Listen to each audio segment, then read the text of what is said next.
echoes. The mess hall was too quiet. Lang sat at the far end of the table, frost still crusted in the seams of his suit. He had stripped off the gloves and helmet, but not the rest. The fabric steamed faintly in the recycled air. He didn't look exhausted. He looked steady.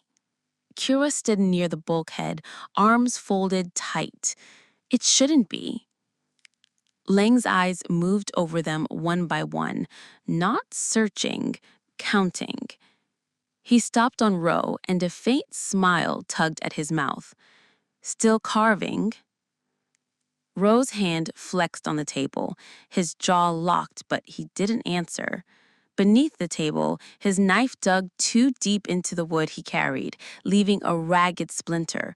He stilled his hand as if he realized he'd let something slip. Nico leaned back, arms crossed. Cute trick. What am I thinking right now? Lang's gaze flicked to him. You think about her when she isn't looking. Nico flushed, his smirk collapsing. He glanced at Kira, mouth half open, caught between denial and shock. Kira's eyes met his for a heartbeat, then turned away too fast. What unsettled her wasn't Nico's look. It was how easily Lang had spoken the thought aloud, like reading it from a meter. The smirk faltered. Silence spread. Kira's eyes flicked to Nico, then away too fast.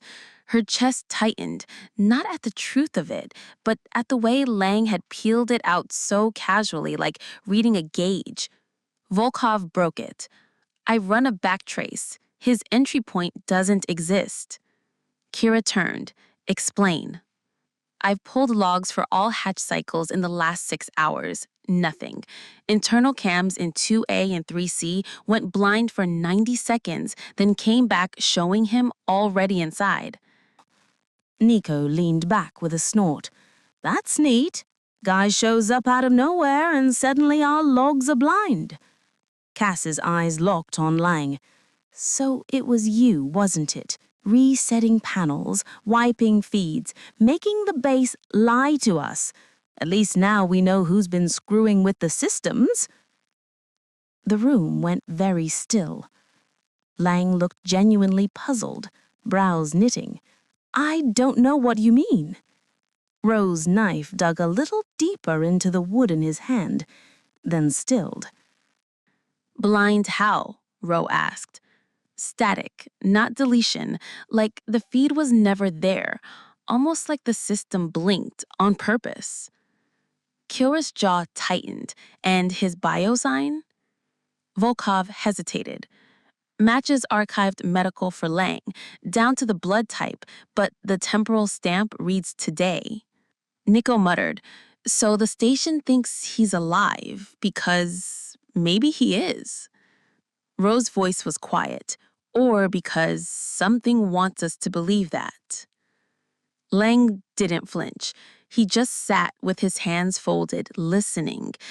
The speakers cracked. Static burst across the room in 3 uneven pulses, like something knocking against the hull in a slow rhythm, before a voice bled through. Survivors, breach, not. Human voice, do not. Everyone froze. Volkov scrambled to stabilize the feed. Header codes stamped across the screen. McMurdo relay. Cass's eyes lit. It's them. They're alive. No, Kira said flatly. McMurdo's dead. Ro leaned closer. That didn't sound dead. Volkov frowned at her console, locking onto origin. Wait, the trace keeps looping through Annex 4B. Kira stiffened. The annex is sealed. Volkov glanced at Lang, then back to her readouts. Doesn't matter, it's active, right now. Nico leaned forward, eyes narrowing on Lang. So if the signal's firing from 4B, if he's been our saboteur, how's that possible while he's sitting right here. Cass's voice was low, tight. Unless there's more than one. Rose's eyes narrowed. Or one of us has been opening that annex without logging it. The silence stretched. No one wanted to look at anyone else for too long. Kira finally cut in, voice sharp. Enough. We stay with what's in front of us.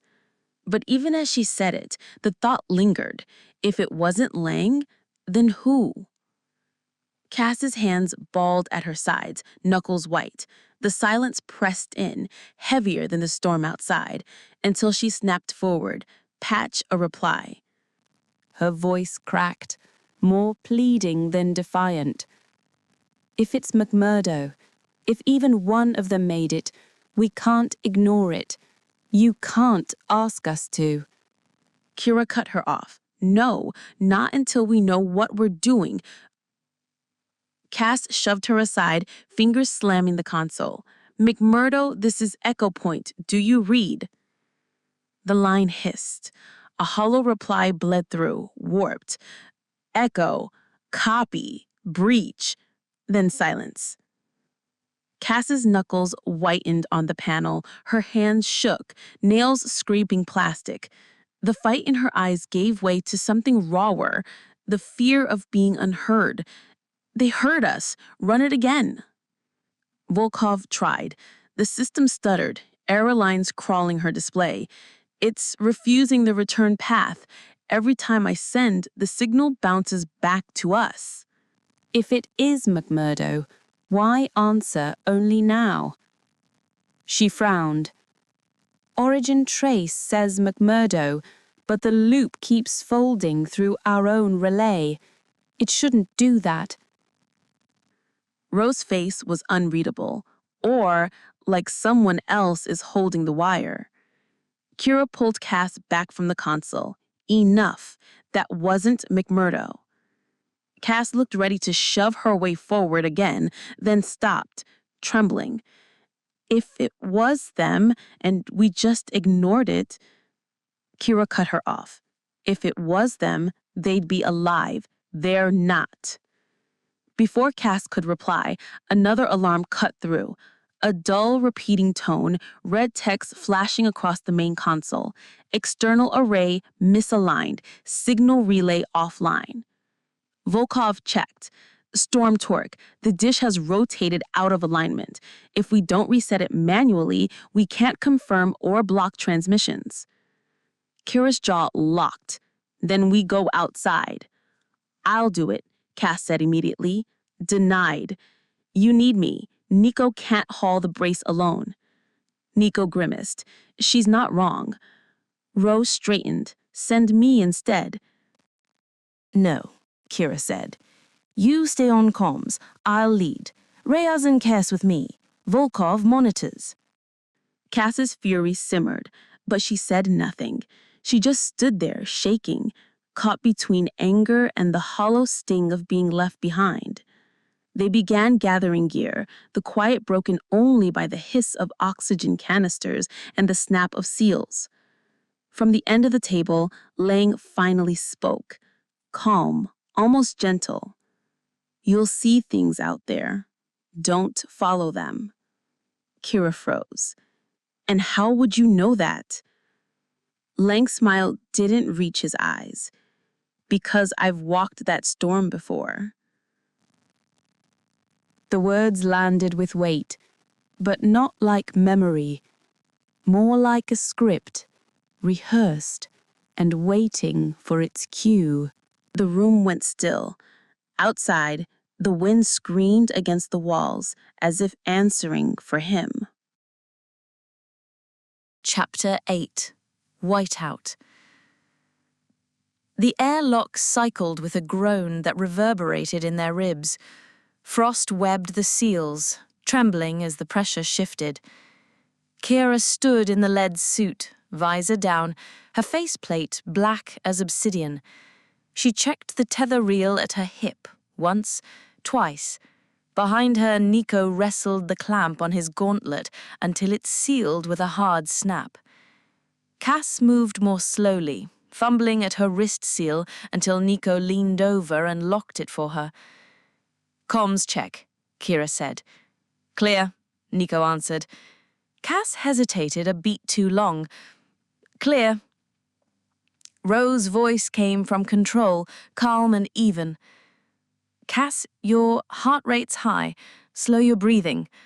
"I'm fine," she said too quickly. Ro didn't press. "Storms at 150 sustained. Visibility 0 at 30 meters. If you lose tether, you won't find your way back." Nico muttered, inspiring as always. Kira ignored him. "On me, no stragglers, eyes forward." The outer hatch opened. The storm didn't creep in, it roared, a wall of sound and force that made the chamber shudder. Snow blasted sideways through the gap, devouring light, filling the space with a horizontal blur of white. The noise wasn't just weather, it had a rhythm, a deep pulse beneath the shrieking gusts, as if the wind carried something breathing with it. Kira stepped out first, tether clipped to the guide rail. Nico followed, already leaning against the gale. Feels like walking into a jet engine. Cass lingered, staring at the storm like it was a living thing. Then she shoved herself forward. Her tether snapped taut behind her, vibrating with the wind's pull. They moved in a line, bent low, their blue HUD lines glowing faintly in the blizzard. Every step dragged, boots crunching on ice that shifted under them like glass. Cass's breath rasped through the comms, loud and uneven. Rose's voice cut in, soft but firm. "Don't fight the gusts. Lean with them. Small steps, deliberate." Cass obeyed, but her pulse was still hammering. Rose's voice steadied her more than the tether ever could. The storm howled so deep, it seemed to live in their bones. They reached the first brace. Metals screamed under strain, vibrating through their gloves into their arms. Nico braced his boot and shoved the locking pin into place. "Talk's insane. It's like the dish wants to peel away," he grunted. "Next anchor," Kira said. Cass glanced sideways. The storm wasn't empty. Shapes moved in it, tall, narrow, human silhouettes. They leaned in unison, perfectly still against the gale, as if the wind bent around them. When she blinked, they vanished. When she blinked again, they were closer. Her throat closed. "Kira, do you see that?" "See what?" "People, standing out there. Only snow, only noise. Eyes forward," Kira snapped. Nico's voice crackled in her ear. "I don't see a damn thing." They pressed on. The dish loomed from the white, tilted, ribs crusted in ice, one anchor half torn from its foundation. Nico clipped in, breath steaming inside his visor. Kira cranked the strut. The dish resisted, groaned, then shuddered back into alignment. Rose's voice sharpened. "Signal stabilizing. Steady. Hold it there. Locked. Alignment is stable." Cass let out a shaky laugh. "We did it! We actually—" Her tether jerked. She froze. The lines snapped taut around her waist, dragging her one step backward into the storm. "Kira!" Kira lunged, grabbing the tether. "Reyes, on me!" Nico planted his boots and heaved. The line thrummed under Cass's ribs, pulling her slowly, relentlessly. "Something's on her," Nico hissed. Cass's visor fogged with panic. She saw it, a figure in the white, visor dark, frost-armored suit. Her tether wrapped in its hands. It tilted its head, the exact tilt Lang had given hours earlier in the mess hall. Then her comm crackled. A voice bled through, not Lang's, her own, distorted, delayed, off by a heartbeat. "We did it. We actually—" Her chest locked. "Lang," she whispered. "Cass," Kira barked. Eyes on me, now. The tether slackened all at once. Cass pitched forward into Kira's grip, gasping. Nico reeled the line back fast, muscles straining until the coil lay slack in his hands. Cass's HUD timer jumped 3 full seconds. She hadn't blinked. The gap sat there, missing, like someone had cut a strip out of time. Nothing there, he panted. So either we've got 2 Langs, or the base just learned impressions. Cass knew what she'd seen. Ro's voice cracked sharply through the storm. Inside, now. They turned back, dragging themselves step by step. Twice Cass stumbled, and twice Nico caught her under the arm. The storm hammered at their suits, trying to tear them away. The station's lights swum into view, blurred, haloed beacons in the white. They staggered into the lock, sealed the hatch, and silence collapsed around them. Kira leaned hard against the wall, helmet dripping melt. Nico dropped onto the bench, tearing off his gloves, fingers shaking. Cass ripped off her helmet, gasping for cold air. Her face was bloodless, hair damp and plastered to her skin. It was him, out there. He had the line. Nico rubbed his face with unsteady hands. So either we've got 2 Langs or the base just learned impressions. Ro's voice was low. Not pulled, invited. Then invited by what? Him? Or something wearing his face? Cass flinched, hugging her arms tight. The echo of her own voice still rang in her head. Too close, too exact. For the first time, she wondered if she could even trust her own mouth. Kira said nothing. Her visor display flickered, the seconds stuttering. She shut it off and pulled the helmet free, jaw clenched. For once, her silence spoke louder than orders. The corridor lights flickered. A door hissed open, slow and deliberate. Somewhere down the hall, the hiss stretched too long, like breath moving through the station itself. Cass's eyes widened, breath ragged. It followed us in. The greenhouse corridor reeked of damp soil and metal. Condensation beaded the glass, dripping in slow rivulets into drains that should have been dry. Cass crouched beside a hydroponic frame, running her finger along a jagged fracture. No alarm. Glass split like this and the system logged nothing. Nico leaned in the doorway, pale but forcing a smirk. Guess the kale finally staged a revolt. Volkov shook her head, scanner steady. The system marked it as maintenance. No breach, no fault. That's not maintenance. Cass jabbed at the crack. That's deliberate. Ro lifted a shard from the floor. Frost clung to the edges like breath caught mid-freeze. He held it to the light. It wanted this buried. Here. Kiara's voice cut through. They turned. She stood over a sealed case, half hidden beneath collapsed soil bags. Its latch gleamed as if new. Stenciled on the side, Lang. Tools. Volkov brushed off dirt, her face unreadable. This wasn't logged. She tilted the lid, so the grease pencil words became visible. Do not trust system. The words looked desperate, carved deep by a shaking hand. Cass's stomach dropped. That wasn't here yesterday. Nico's smirk died. So he left that, or he hasn't yet. All eyes turned to Lang. He only watched them, calm and unreadable. Kiara forced her gaze away. Volkov, Status on McMurdo.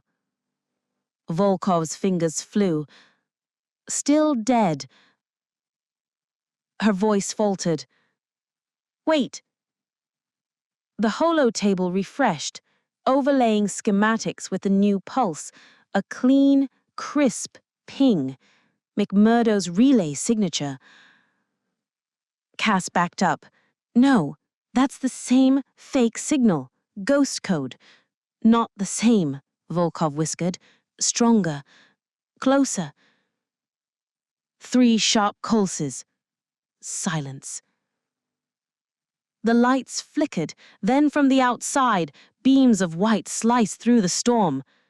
Kiara froze. That's not possible. The sound came next. Faint, then swelling into the steady, bone-deep chop of rotors. Nico's voice was thin. Tell me I'm not hearing helicopters. Floodlight beams swept across the greenhouse glass, bleaching the corridor in harsh glare. A voice cracked over comms, metallic and clipped. Stand by. Extraction, inbound. Kiara barked. No one moves, no one opens a thing. But the outer locks were already cycling. Snow roared inside as the bulkhead thundered open. Figures pushed through, dark uniforms, rifles slung, visors black. Their movements were perfect, practiced. Their helmets bore crude stitched patches. McMurdo. The font was wrong, the colors slightly off. Counterfeit. Identify yourselves, Kiara shouted, stepping into their path. No reply. The soldiers fanned out, boots whisper quiet on wet steel. 2 halted in front of Lang. He did not resist. He stepped forward as though rehearsed. Wait, Cass lunged. You can't take him. He's the only one who knows what's happening. Rowe caught her, hauling her back. She thrashed, nearly breaking free. One soldier turned, rifle raised. The mirrored visor reflected her wide, frantic face. And then it leaned in, slowly. Its gloved hand rose and brushed the side of her helmet, across the curve of her cheek plate, lingering as though memorizing her outline. The glass fogged with her breath. Cass went rigid, throat locked, her comm hissed, and her own voice bled back at her, distorted, off by a breath. You can't take him. She gasped. Rowe wrenched her away, shoving her against the wall. Cass! His voice cracked like a whip. They walk like men, but they're not men. She trembled, staring at her reflection in the visor, a reflection that smiled when she didn't. The rotor thunder swelled until the floor shook.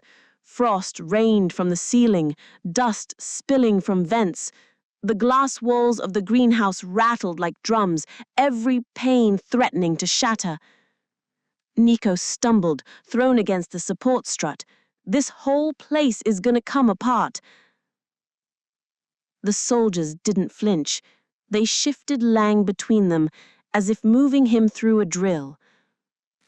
Kira shoved herself forward, chin raised. If you're McMurdo, prove it. Show me Delta 47 clearance. McMurdo command only. No response. They brushed past her as if she were air.